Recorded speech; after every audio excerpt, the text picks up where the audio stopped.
Big thanks to War Thunder for sponsoring this video.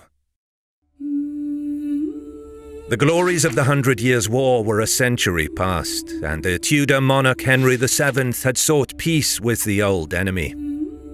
But his son and successor Henry VIII was not so reticent, and was hungry for war, glory, and an opportunity to resurrect the old quarrel through expansion in northern France. In theory, Henry could rely on the poorly named Treaty of Perpetual Peace, concluded by his father and the King of Scots, James IV, in 1502. Henry VII had seized the Kingdom of England in 1485, concluding the Wars of the Roses, and was more focused on securing his dynasty through peace. Both monarchs agreed never to attack again, with the added stick of excommunication thrown into the bargain for the aggressor. In addition, the English princess Margaret Tudor was wedded to James IV, a union that would eventually lead to the unification of the crowns a century later. Peace did not quite reign forever, though, as relations decidedly soured with ascension of the glory-hungry and bombastic Henry VIII. Henry threw in his lot with the Holy League, placing his brother-in-law James in an awkward position. King Henry refused to send north the jewels that his father had willed to his sister, and the defeat and capture of his favourite sea captain Sir Andrew Barton at the hands of Edward and Thomas Howard, sons of his future opponent at Flodden, must have particularly stuck in James's throat. In 1512, James finally sided with France, with the deal sweetened with the gift of 50,000 francs, as well as cover for the cost of the Scots Navy while in French service. A glint of hope for James emerged in April of 1513, when Ferdinand of Aragon concluded a peace with France, though it had zero effect on Henry's resolve for war with the old foe. Perhaps still sensing Scottish hesitance, the French Queen Anne of Brittany sent her famous chivalric plea to James, along with a turquoise ring. She urged him in true chivalric fashion to invade England should Henry VIII do the same to France. It was Henry who forced matters, as on the 30th of June he reached Calais, intent on his war with France. James could, however, take heart from the knowledge that the best enemy warriors were now on the continent, and he aimed to muster a force that would outmatch any left in northern England that might oppose him. Henry, however, had not foolishly left the north unguarded. The realm was ruled in his absence by Catherine of Aragon, with the Earl of Surrey, Thomas Howard, charged with its defence. Surrey was instrumental in the not-so-perpetual peace of 1502, and even accompanied James's bride north. There he formed an instant friendship with his future foe at Flodden, with the bride even complaining that James was more attentive of Surrey than of her. Though around 70 by the time of the expedition, Surrey felt slighted that he had no role in the upcoming glorious campaign in France. Instead, he would defend the north, a far less promising command in terms of glory and booty. Little could he have guessed that this would be the heart of the action and glory in 1513. Quick word about our sponsor, War Thunder, a free-to-play game that throws you into all-out vehicle combat across land, air and sea. You can hop into over 2,500 tanks, planes, helicopters and ships from the 1920s to modern day, all from 10 major nations. The visuals and sounds are super realistic, making every battle feel intense and immersive. Whether you're blasting through the skies in a jet or rolling through enemy lines in a tank, there's always action. With over 70 million players worldwide, there's no shortage of epic PvP battles. If you love military gear and history, this game's a must-play. What's great is that War Thunder has 3 modes: fast-paced arcade, ultra-realistic simulator, and balanced realistic. Whether you want quick fun or hardcore challenge, there's something for every playstyle. War Thunder has partnered with us many times over the years, and I'm thankful for their support. A great way to support my channel is to fire up the game and give it a spin. Play War Thunder free on PC, PlayStation, Xbox or mobile using my link in the description and pinned comment. Both new and returning players on PC and consoles that haven't played in the last 6 months get a massive bonus pack, including premium vehicles, the exclusive Eagle of Valor decal, 100,000 Silver Lions and 7 days premium. But this is limited time only, so don't miss it. James, for his part, felt confident of victory. He could also boast an impressive train of artillery, which included 5 heavy Kurtals, shooting 60-pound shots, as well as other heavy siege pieces. In addition, by early August, a large team of French advisors had landed at Dumbarton and set to work in drilling the king's ballooning infantry in the Swiss manner of warfare. The exploits of the Swiss pikemen were renowned. However, it would be difficult to train James's relatively undisciplined and reluctant Scots to the same lethal standard in the time allotted. First blood in the war would be shed with the raid of a large border force, led by Alexander Home. Home's borderers burned and slaughtered their way into northern Northumbria. However, Surrey had anticipated such a move, sending Sir William Bulmer north with a body of mounted archers. A small-scale clash erupted on the 18th at Millfield Plain, when Bulmer's men unleashed a storm of arrow volleys on Home's returning men. Having concealed themselves in thick bushes, many of Home's raiders were killed, and the defeat was complete enough for the invaders to abandon their loot. This endeavour earning its name as the Ill Raid. Meanwhile, in what King Henry would have considered the more consequential theatre, he and his ally Maximilian I successfully ambushed a French force attempting to relieve the besieged town of Terouanne. Though more a skirmish, the action was inflated to the status of the Battle of the Spurs. Back north, James and his large army of around 42,000 men invaded England via Coldstream. James's first target was the so-called Queen of Border Fortresses, Norham. Though putting up stiff resistance initially and withstanding repeated assaults, the Scottish artillery proved its devastating worth, and with their own supplies of powder and shot wanting, the English castellan surrendered. The Scots army then traced the east bank of the Till, taking Attal and Ford castles in succession, before halting near the last for a few days in early September. However, it was not all plain sailing for the triumphant Scottish king. The weather had been as hostile as the English were sure to be, this cold, windy and stormy reception prompting many men, their ranks already racked with sickness and satisfactorily supplied with booty, to desert. This reduced James's numbers. However, he still fielded a formidable force. On the upside too, James was already arguably fulfilling his duty to the French, with there being little need to advance further. He could occupy the ground he had, awaiting an English response that would tie up men who could have otherwise aided Henry. Meanwhile, James could easily slip back across the border and perhaps even recross to continue drawing English attention.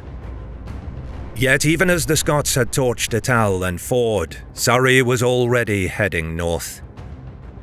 By the 29th of August, he was already in Durham, and whilst there he pointedly took up the sacred banner of St. Cuthbert. St. Cuthbert was ominously the patron of the north, and the bane of past Scots invasions. It had already seen action in some big battles of British history, playing a central role in the 1138 Battle of the Standard, whilst also accompanying Edward I, the so-called Hammer of the Scots, at Falkirk. Finally, it had also been present at the 1346 triumph at Neville's Cross, where the King of Scots himself had been taken captive. Perhaps Surrey hoped the banner would witness another historic day. Reaching Newcastle by the 30th, Surrey transferred the muster point north to Bolton, the better to accommodate the bulging numbers of his army. At Bolton, it's thought Surrey commanded around 26,000 men, still smaller than James's army, but a large force in its own right for the time. Though in actuality close, English intelligence on James's location was poor. Messages were sent to Ford, but by this time James had moved on to Flodden Edge, a good piece of high ground that would be hazardous to assault. The English envoy delivered Surrey's challenge to meet his army in battle on or before the 9th of September, to which the Scots envoy coldly assented. Moving further north to Wooler, near to the site of the earlier clash between Bulmer and Home, and having been briefed on the formidable Scots position, Surrey knew better than to attack. He had attempted to bend the Scots king to his will through a pointed chivalric barb, demanding he redeploy on the plain for a fairer contest.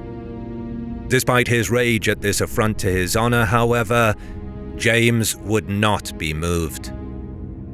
Surrey instead decided to march north as if to counter-invade James's kingdom, or head to Berwick to resupply his army. His intent was to wheel back south towards James's position via the crossings at the Till River, near its junction with the Tweed. This would also block James's line of retreat, and if Branxton Hill could be seized, offer the English a decent defensive position themselves, if not as great as the Scots. Surrey's son Thomas Howard, the Lord Admiral, set off first for the bridge with the vanguard, and would potentially have to face the Scots alone until the rear caught up. The Earl of Surrey himself intended to cross at the fords. The Scots scouts, however, spied the English movements, and James redeployed his own forces to Branxton Hill. This was no simple manoeuvre, given the wet ground and the extracting of the artillery pieces from their pits.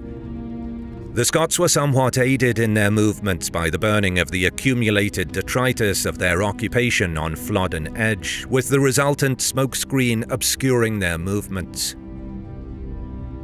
The English, unmolested by the Scots and arriving piecemeal, concentrated below the Scots' new position by 4 p.m. Though initially invading with around 42,000 men, disease and desertion had reduced the Scots' numbers down to as low as 30,000, though it's generally agreed they still outnumbered Surrey's forces.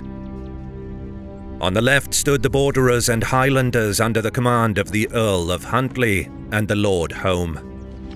In the Scots centre, the division fell under the charge of the Earls of Errol, Crawford and Montrose, while King James himself, contrary to earlier appeals for him to hold back from the main action, commanded his own right battle or division. In addition, a smaller division of Highlanders under the Earls of Lennox and Argyll took up position to his right and slightly to the rear, while a reserve division under the Earl of Bothwell stood at the right and rear behind their king.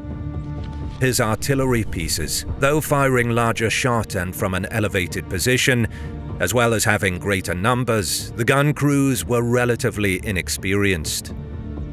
Fortunately, James's ace would be his pikemen. Having been drilled in past weeks in the Swiss art of warfare, James intended to break the English with his unstoppable columns, wielding their 18-foot pikes. One major unknown, however, was if his French advisors had done enough to drill the required discipline and skill into James's part-time warriors for them to pull off this terrifying charge in the same vein as the famous Swiss mercenaries on the continent.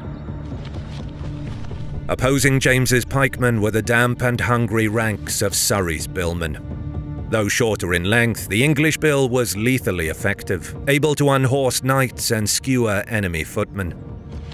Unlike their Scots counterparts, use of this weapon was long-standing, its wielders requiring no weeks-long crash course to wield them to deadly effect.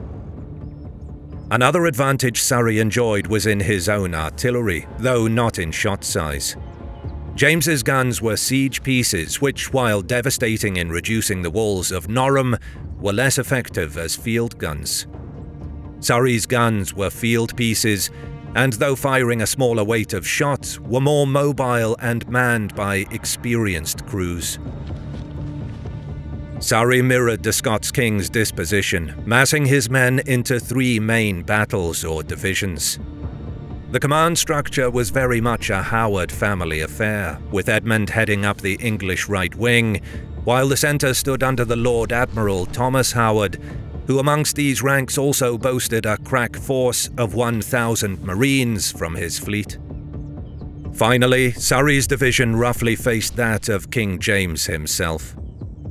Unfortunately, in what seems to be a Stanley family trait, an additional force under Edward Stanley had become detached from the main army, lacking guides, and had yet to enter the field. The battle at Flodden would be one of the first and 2 lasts in British history. On the first, its opening saw an artillery duel erupt. On paper, victory for the Scots would seem to be likely. However, the great guns of the Scots, as aforementioned, were dedicated siege pieces, crewed by inexperienced men. In addition, the rate of fire was much lower, averaging around 1 per minute at best. In contrast, the Earl of Surrey's crews were discharging at around 3 per minute, using dedicated field guns. A further factor hindering the Scots' effectiveness was the angle of their shots. Possession of the high ground meant the usual course of a shot bouncing onto a solid surface to rip through the ranks of unfortunate men was mostly off the cards, given the dampness of the ground and the angle of the trajectory. Most of the Scots' shots thundered harmlessly into the sodden earth. The duel resulted in the death of some of the Scots' gunners, and even a captain, though the master gunner Robert Borthwick escaped. With the Scots' guns either ineffectual or abandoned, the English crews turned on the unprotected ranks of James's pikemen. Unlike the Scots' shots, the English had little trouble tearing through enemy ranks. This bombardment was shattering to the morale of the untried Scots levies. Though many were likely accustomed to fighting, they were still essentially a part-time force, ordinary men and lads from the farms and hills, compelled through ancient obligations and ties to fight for their lords and king. They were wholly unaccustomed to a sustained bombardment like this.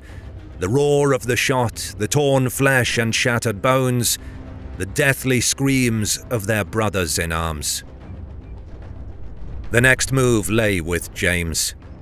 Surrey, surveying the damage wrought before him, had little need to charge up to the Scots, perched as they were on their hill. Better to allow his gunners to ply their bloody work, and perhaps charge in when terror and fatigue had thoroughly drained and hollowed out his foes. James, however, had other plans. Sending word to his left under Home and Huntly, this mixed force moved to engage the English right. James intended to close with the English in the Swiss echelon manner, a series of blows to break the lines of the English. The Scots left moved in a dense column of pikemen, with broadsword-wielding men at the flanks. Home's assault initially yielded great success owing to the irresistible momentum, but also given his division enjoyed around a 2-to-1 manpower advantage. Another factor in English failure here was perhaps the presence of Lancashire and Cheshire men who had assumed they would be commanded by the absent Stanley and so lacked confidence in the unfamiliar Howard. The Scots division was thoroughly bludgeoning Surrey's right, many falling and fleeing before the enemy. Edmund Howard courageously fought on, being thrice beaten to the ground, but nevertheless endured. Next came on the central Scots division under the trio of earls. Unfortunately for the Scots, geography once again conspired against them. The ground between the two forces was marshy and unsteady. This terrain dried and evened out to the Scots' left, which had allowed Home's division its easier passage to the English right. However, now this hindered the orderly and cohesive advance essential to a pike column's effectiveness. Meanwhile, the initial Scots success on the English right had now stabilised into stalemate with the arrival of reinforcements under the Lord Dacre. Many an English knight and squire were skewered, but the right now held. Having fought all they could, the exhausted divisions soon separated, with Dacre's men holding their position, while Home and Huntly withdrew theirs partway back up the hill, content they had done their part. The Earl's division now floundered, rattled and stung by longbow volleys and shredded by continuing artillery barrages. The cohesion, impetus and discipline of the advance, so essential to the Swiss style, was lost. The Battle of Bill versus Pike was quickly resolved. Outside of the use of experienced professional Swiss, the Scots found the 18-foot weapon unwieldy and ineffective against the English bill. Though 10 feet shorter, this also made it wieldier at close quarters. The addition of a blade as well as a point also meant the enemy pike ends could be shorn off by the experienced wielders. Most Scots threw their unfamiliar pikes aside, resorting to using their swords, which only compounded their disadvantage, as now the billmen had to reach to strike first and out of range of the sword swing or thrust. Many of the gentry in their full plate would have fared little better than their social inferiors. Fighting in such gear for more than a few minutes was already exhausting, and, factoring in the hard advance across the terrain on foot, many such noble men must have fallen through sheer fatigue, perhaps finished off with a dagger through the eye slit or beneath the arm. Though similarly slowed, the King's division was less hampered than the centre and was more successful in pushing back Surrey's waiting division. The fighting was fierce, many Scots resolving to sell their lives dearly. The very banner of St. Cuthbert itself, witness to former historic encounters, was almost taken when targeted by the three earls. Alas, all three fought to their ends. With their leader slain and their bravest comrades fallen at the front lines, the less courageous rear ranks began to peel off, the trickle quickly erupting into a full-blown rout. With the destruction of the Earl's division, the numbers advantage only lengthened against James. The King's division was now assailed from three sides. True to their exchange before the fighting, the English took few prisoners, with noble and commoner alike falling to the English swords and bills. Allied reinforcements from Bothwell did little to relieve their countrymen, as instead of moving in to support the flanks, Bothwell's contingent added to the crush at the rear, perhaps slamming into the initial fleeing rear ranks. It was perhaps around this stage that James came to the dark realization of his likely loss. He had bravely stood with his men, had skewered 5 assailants with his pike, but now he may have regretted his decision to give up the mobility of a mount for the morale boost of his presence on foot. Gambling all on a last push towards the Earl of Surrey's banner, the King cut his way to within a spear's length of his foe. However, an arrow to the jaw likely disabled the King, long enough to allow the severing of his left hand, while a final slash to his throat ended the life of King James IV.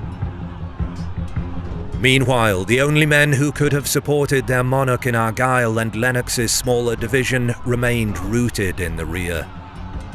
It was during the evening that Stanley's contingent, fresh from an 11-hour trek without guides, fell on the unawares Highlanders from the flank and front. Longbowmen bloodied the largely unarmoured ranks of the Scots reserve, with the billmen finishing the job.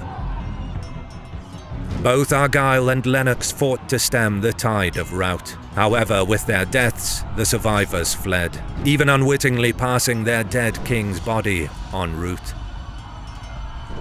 Initially, news of their king's fall did not spread enough to stall the fighting in the royal division. However, as darkness inevitably crept in, the news finally began to break the spirits of the remaining Scots.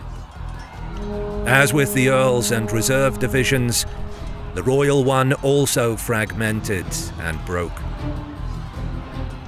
Flodden marked the final time a British monarch fell in battle, with James possibly falling with around 10,000 of his subjects. The English, in comparison, is thought to have lost around 1,500. To add insult to injury, James's prized artillery was captured. The battle effectively wiped out a large section of the Scottish nobility. Scotland once more fell under the rule of a minority monarch. Though Queen Margaret married the Earl of Angus, there was infighting within the Regency government. Scotland would not be a threat to the north for the next 3 decades. As for the exploits of King Henry VIII, his campaign was modest. Though capturing Terouanne and Tournai, these would in time revert back to French control. Queen Catherine sent her husband the bloodied surcoat and gauntlets of James IV as a trophy, and Henry publicly praised the victory, though perhaps he did feel a twang of jealousy. As for Scotland itself, Henry forewent any further actions against his neighbour on account of his sister and nephew. As was so often the case in Franco-Scottish relations, the Auld Alliance was soon overlooked, with an Anglo-French peace concluded in 1514.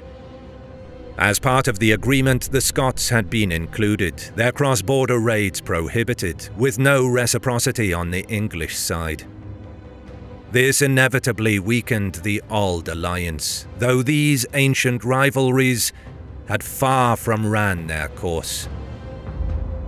Don't forget to play War Thunder using my link below. Both new and returning players get a massive bonus pack on all platforms. See you on the battlefield.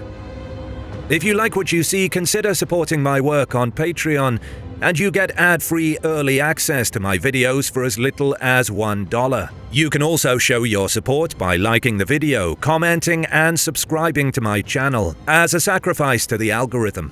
As always, I'll see you in the next one.